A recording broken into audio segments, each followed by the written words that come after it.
Right now, we're just looking for this simple white paper that just lists the 10 Commandments. This one right here.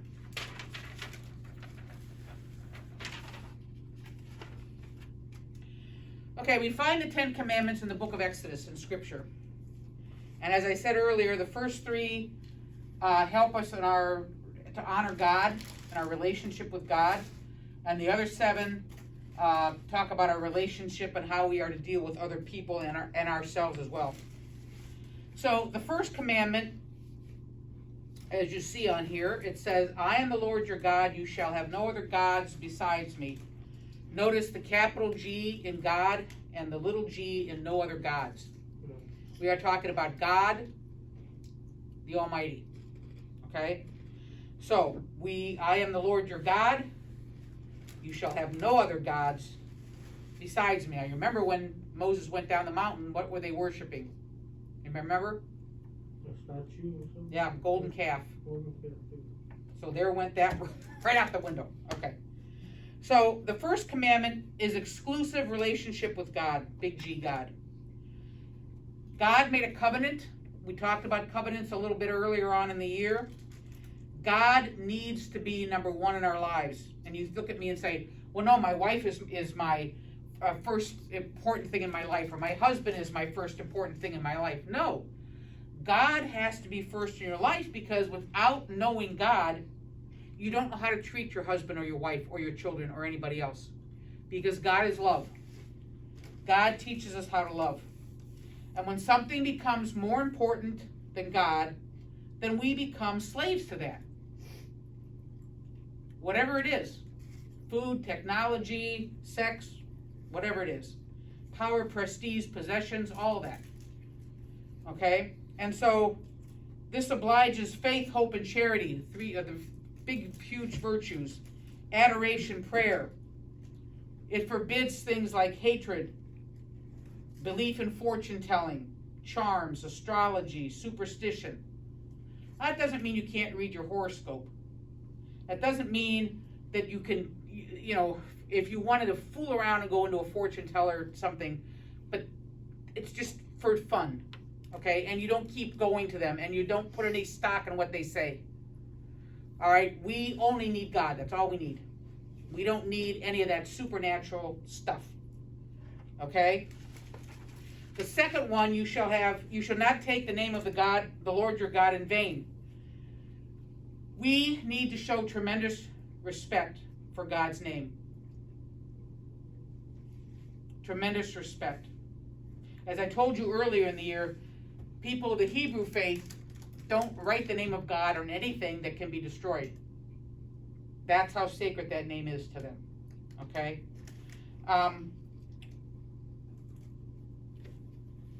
The name of God is holy, and we do that when we take oaths in court. We swear on the Bible, okay, that we will follow the truth of God. I swear on the Bible. I swear in God's name. All right, our Father tells us, hallowed be thy name. Hallowed means holy. Holy is God's name. So it obliges us to be reverent in our speech, fidelity to vows that we take in God's name, and truthful in our oaths. It forbids cursing, blasphemy, false oaths, perjury, which is lying under oath. Okay? The third one, remember to keep holy the Sabbath day. For Hebrews, the Sabbath is Friday night to Saturday night. For Christians, it is Sunday. Okay? Today, to remember the resurrection. That's why we have our masses on Sunday.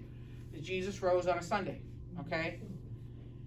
We refrain from treating Sunday as any other day. And that has gone by the wayside.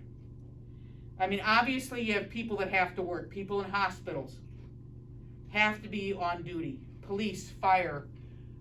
There's other people that have to be on duty. Okay? But now, malls are open. Well, we don't even have malls anymore. That's how long ago I wrote this. Stores are open. You can go anywhere on a Sunday, pretty much. And so you can enjoy that. You can go to the store, you can go to wherever you want on a Sunday, but the other person has to work so that you can enjoy that isn't enjoying it. They don't have the Lord's Day off. They're working so that you can have some fun. You can have some entertainment. You can go do what it is you have to do. And so we've lost that sense. In the South, it used to be nothing would open until like 1 o'clock on a Sunday, and now that's even changing. So those of you who are old enough to remember Mayberry, the show Mayberry, you can watch it on Channel 52. It's got it on like half the day. But just that whole sense of Sunday is for family. Sunday is for friends, family dinner. You don't go to work. The whole town like shut down. Couldn't do anything on Mayberry. A guy drove in with a busted car. Couldn't do anything about it until Monday because there's nobody. Nobody. Just it's a day of rest and relaxation. And so Sabbath means rest. And we need to rest. All right? We get tired. And we need time to rest. To renew ourselves. If we work constantly, there's going to be no happiness, no joy. The best way to do this is to worship together, obviously. Bring ourselves to the Lord. Worship God on Sunday. Give Him thanks. Give Him honor for everything that you were able to do that week. Eucharist means thanksgiving. So we come and we give thanks and we receive the Eucharist. We receive the Word of God.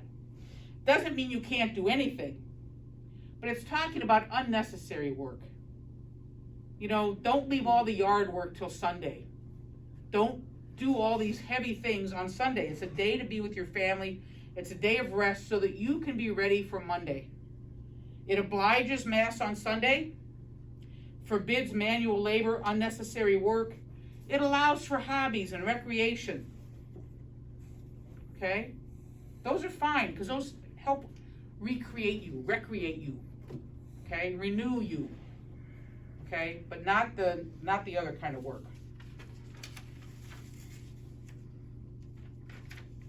Okay.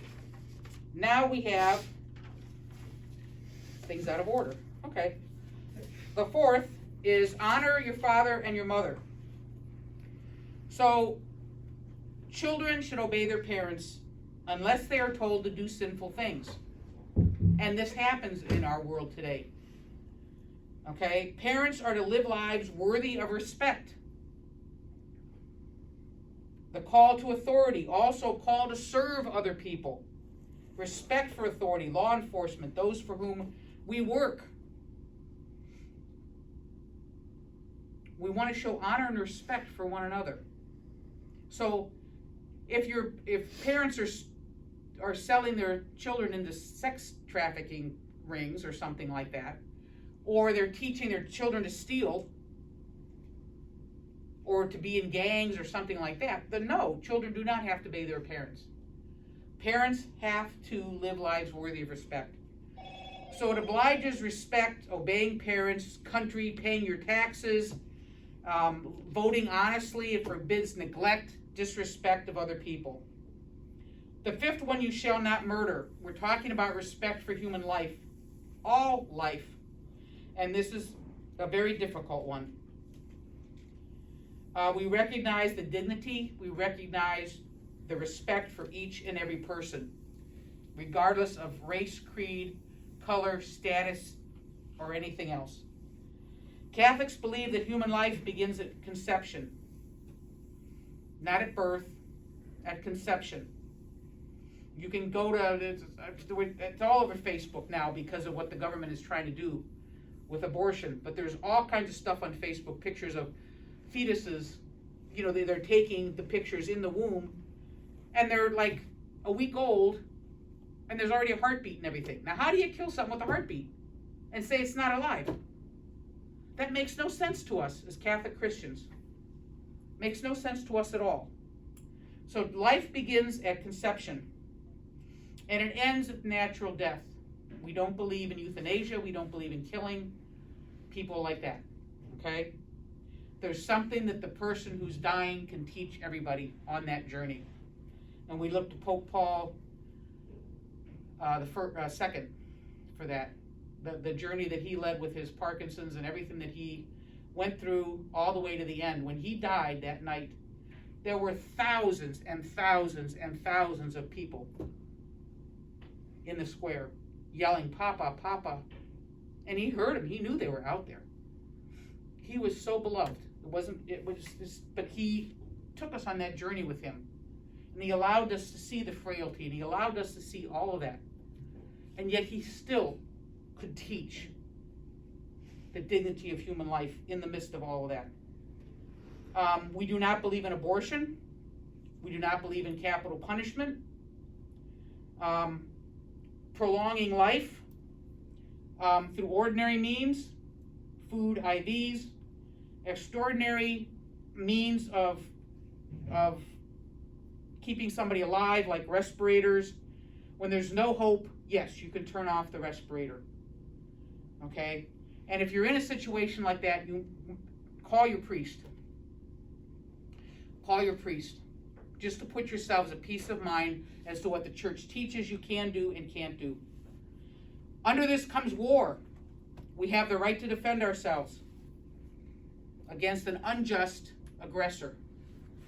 An eye for an eye is an Old Testament saying. Jesus says, love our enemies. How many times do you pray for your enemies? I don't want a show of hands or anything like that, but how many times do you actually pray for your enemies? How many times were we asked to pray for those who took the towers down on 9/11? That is like, it seems impossible. Okay? We're created in God's image, and so we have God's life within us. That's why we respect life so much. So things like alcohol and drugs and all those kind of things are so bad for our bodies. We are temples of the Holy Spirit. So this obliges spiritual and bodily well-being, and it forbids murder, hatred, abortion, revenge, euthanasia, things like that. This is a very difficult commandment because it covers so many things. All right? It's just, you shall not murder, you shall not murder. Abortion to us is murder. Okay? So that's a tough one because we have war and we have all these things that come under this one. All right, 6, you shall not commit adultery. We're going to do it 6 and 9 together because 9 is you shall not desire or covet your neighbor's wife. So you should not commit adultery and you should not desire your neighbor's wife. Obviously obliges pure, modest behavior, forbids impure, immodest words and actions, pure thoughts, pure desires. Covet means to crave. You're turning, again, someone into something. Okay? We don't do that with human beings. It's total self-giving to the other person. Sexual love, sex is of God. It is sacred. And it should be used with responsibility. This adultery comes under here. Fornication comes under here. We need to respect the whole person, not just the body of the person. There's more to a person than just the body. It's not only our actions that we do, but our thoughts as well. You remember Jimmy Carter saying, Clinton, and Clinton too. Jimmy Carter, I lusted in my heart, and Clinton with all of his stuff, and now you got Biden, all these things about Biden, and now it's all coming out about Cuomo, the governor of New York, and sexual harassment and all that.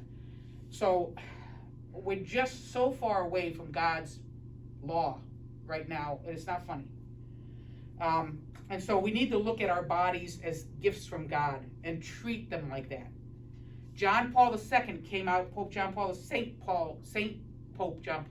came out with this thing called Theology of the Body, which helps us to integrate the vision of the human person, body, soul, and spirit. If you've ever get a chance to go through the Theology of the Body, has anybody here gone through it? You want to tell them just for a couple seconds what? No? No, okay. It's huge. It is huge. Yeah. But it's teaches us that we are more than just a sexual person. That we are just more, God created us to be way more than that. And so now we're going to take 7 and 10 together. 7 is you shall not steal. 10 is you shall not desire anything that belongs to your neighbor. Again, we're talking about coveting, craving. You just got to have it, got to have it, got to have it. Taking something when you have no right to it. Theft. If you take something, it demands retribution. You need to take it back or give it back and make restitution of the person you took it from. You stole something from somebody and you have this guilty conscience now. Oh, I have to do something. I have to give this back. So you take the money that you stole and you give it to the poor. It doesn't belong to the poor. It belonged to the person you stole it from in the first place. That's where it has to go back. That's where the restitution has to happen. It's wonderful to give money to the poor, but not somebody else's money. Understand? See what I'm saying? You feel guilty. Okay, we got this guilt up here. Response of the conscience. Oh, I should have taken this and I have to do something about it, so I'll make a contribution to my favorite charity. Make retribution to the person you stole from. Okay? Is it ever okay to steal? Yeah. Well, God gives the goods of the earth to everyone. And if equitable distribution of food is not happening, and there are people starving, and people that are hoarding food, and you need to steal to survive, that's different than just stealing something to steal something. Okay? Not only do we not take things, we need to share with those that don't have what we have. Stealing destroys property. Cheating is damaging property. Taking things from work. Don't raise your hand. I'm sure we've all done that at some point in time. A pen or a paper clips or something, you know. But really, that doesn't belong to us. It belongs to work. And use it at work. So we're not going to all go to confession now about taking things from work. Number 7 obliges respect for the property of other people, to pay debts and restitution for what we've taken. It forbids stealing, cheating, bribes, unfair wages comes under this. Number 10 forbids, I gotta put these on. I can't even read what they got it on. Oh, envy others' success. I couldn't read my writing. Envy another person's success, take credit for other people's work, taking and keeping other people's stuff. Okay, so that's what's forbidden under 7 and 10. And then the 8th one is the last one, and that's about lying. You shall not lie. Destroying somebody's good name comes under this, or somebody's reputation because you told lies about them. You spread rumors, you gossiped. Petty gossip comes under this. Make known hidden faults of others so that you can get an advancement. Something that somebody may have told you in private, then you make it public to advance yourself. Using somebody else to get what you want. Taking advantage of somebody. Exaggerating yourself. You know, you really aren't what you say you are, and then they hire you to do what, and you can't do it. Okay? It obliges us to tell the truth, to repair whatever harm we've done to another person's name, forbids lying, telling secrets, rash judgments, those kind of things. This 10 Commandments and the Beatitudes that we're going to go over in a second are like God's roadmap. To have biblical morality, we need to have this covenant with God. We need to have this agreement. We need to be God's people. And so Jesus is called the new Moses. Moses gave us the 10 Commandments, and now Jesus gives us the Beatitudes. And so that becomes something new for us in a different vein. The 10 Commandments, and I should have put this on the board, cum, C-U-M, means with, And mandatum, M-A-N-D-A-T-U-M, means order. So the 10 Commandments are telling us to do things with order. They're creating order. They're about obedience and love. They're laws about relationship with God and other people. And they describe the minimum. The 10 Commandments describe the minimum. Okay? So there's way more that can be done, that we can do. Our laws from our nation are based on the 10 Commandments. We are a Judeo-Christian nation. 10 Commandments came down from Moses. That's the Old Testament. That's the Judaism. Hebrews. We're Christians, so Judeo-Christian nation. So the things that we do in our nation and our nation's laws, they're based on the 10 Commandments. And so now we're going to take a look at these new, the Beatitudes did not take the place of the 10 Commandments at all, by any means. But these are what Jesus told us when he did his teaching. We have a Sermon on the Mount and a Sermon on the Plain. In Latin, it means beatus, means blessed. In Greek, it means happy. So these are things that bless us and make us happy. Jesus and Moses both led people to freedom, but the kind of freedom was different. They were both bearers of the covenant, and it's not enough just not to kill someone, but these take it deeper. These take it into respect for all life, showing mercy, working for peace. The Beatitudes put a light on the actions and attitudes that are characteristic of our life as Christians. So we're going to do a few things here. Sorry, camera. All right, Luke gave his Sermon on the Plain. Matthew is a Sermon on the Mountain. Matthew's is longer because it deals with some Christian Jewish problems. Luke didn't include because he didn't deal with a Jewish Christian audience. He dealt with the Gentiles, okay, who weren't really anything, okay? Luke addressed the 12, Matthew addressed the 12, and everybody that was there. Luke's blessings and woes dealing with the economic and social conditions that were faced by the poor. Blessed, those found with blessings in God, okay? Woes, those threatened with God's displeasure because they hoarded what they had. They were blinded to what was out there that they should have been taking care of. Matthew's are more religious and spiritual values than the economic and political woes that were needed by the disciples, which are us, in the kingdom. So blessed are they, happy is the one who, okay? And these emphasize virtue and its activity. So we have a handout.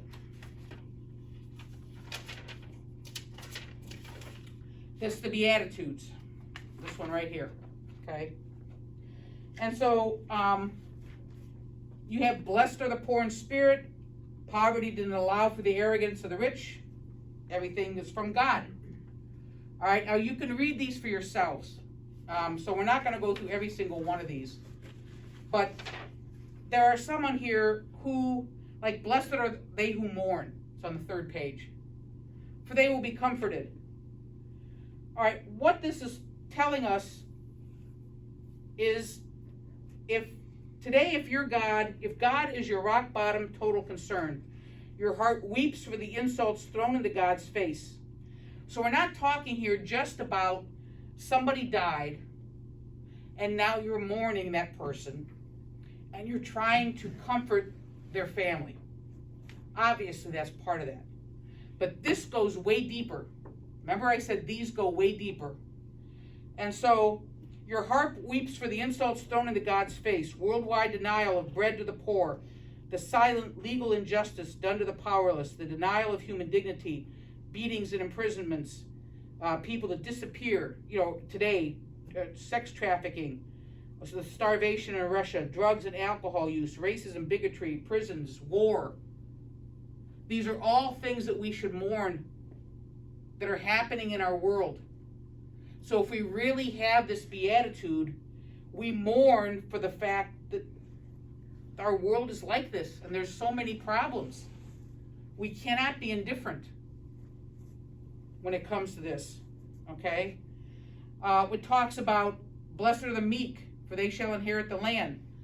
Meek here does not mean wimpy. We get that idea in our head of, meek people or wimpy people. And that's not what this is saying at all. The meek are a people that can restrain their anger, be tolerant, not be overbearing, not be haughty with other people. It says, go the extra mile, turn the other cheek. These are all things that Jesus did. I certainly wouldn't call Jesus a wimp. Watching what he did for us on the cross and all the torture that he went through. This is not what we're talking about. We're not talking about wimpiness. We're talking about somebody who can control their anger, is able to restrain themselves, is able to turn the other cheek, is able to deal with people on a different level. Remember, we break the cycle of violence by forgiveness. Okay? So hunger and thirst for righteousness, and blessed are the merciful, for they will be shown mercy. Blessed are the clean of heart, for they shall see God. Blessed are the peacemakers, for they will be children of God. It says Jesus didn't leave us a formula for making peace. And sometimes making peace seems awkward to us, and it does. But that's part of the process. That's part of the process. Again, breaking that cycle of violence. Blessed are those who are persecuted for the sake of righteousness. Theirs is the kingdom. These are so important. This is what Jesus is calling us to do. And so, please take time to look at these, look at each one of these. There's one little sentence could turn you completely around that's in this narrative. It just takes one little sentence and you're thinking, oh, I never thought of that. When we mourn, how many of you are thinking about what I told you? About all the things in our world that we need to be not indifferent about. Anybody think of those? We're thinking about people in prisons and the people are starving and the people are going through all these things, our drug addicts and our alcoholics and all these kind of things. You probably weren't even thinking of that. But these are all things that hurt our nation, hurt our world, hurt the people of God. And so we want to strive to be poor in spirit. We want to strive to be those who mourn. We want to strive to be meek. We want to strive to hunger and thirst for righteousness on behalf of those who don't have that. We want to strive to be merciful. Forgiving others should be no big deal if you've tasted God's love and forgiveness. We've all tasted God's love and forgiveness. So why the heck is it so difficult for us to forgive and for us to show mercy to other people? Why is that? It shouldn't be that hard. But it is, because we want to be in control. And we don't want to admit we're wrong. And Lent is the perfect time to admit all of that to yourself. I have these faults. I have these ideas and these thoughts and these attitudes that are not of God. And I need to change them if I want to be who God created me to be. This is the time of the year that's what we're doing in Lent. And especially those of you who had, besides Krista, who had a scrutiny yesterday? Did anybody else go through scrutinies? How was it? Dan and Mallory did. Okay, so how was it for you? Anything you want to explain or? Yesterday, church. Melissa, can I just ask, Yeah. what is the sole purpose of the scrutiny? No one really has explained that. Oh, well, that's not good. Okay, you had a penitential scrutiny for the people already baptized. That's what I went through. Okay, then the other scrutinies are if you listen to the prayers and you listen to the words and you listen to the intercessions, we're asking God to take from you exercise. These are exercises. There's a prayer of exorcism in each one of these. We're not talking about exorcism like in the movie. Your head's not going to spin around and you're not going to do all that stuff. But we're asking God to take away from you those things that are not of Him. To make you more like Him. To make you a more holy person. To make you a more well-rounded person. To make you a more holy person. To get rid of the stuff that's in you. And you know what it is. God knows what it is. You know what it is. I don't know what it is. Your spouse might know to some extent. But, the rest of us don't know what it is in you that you think you need to get rid of. Okay? So, these are what we're asking God in these prayers. Listen to the words. I mean, I know you're nervous and all that kind of stuff. And I don't have it in front of me. What the priest said yesterday when we were up there, I had a hand on my shoulder. I thought I saw it in here. And now I don't see it. Is there a rights book in here? What are you looking at now? I'm looking for the rights book. I don't think I thought I saw one.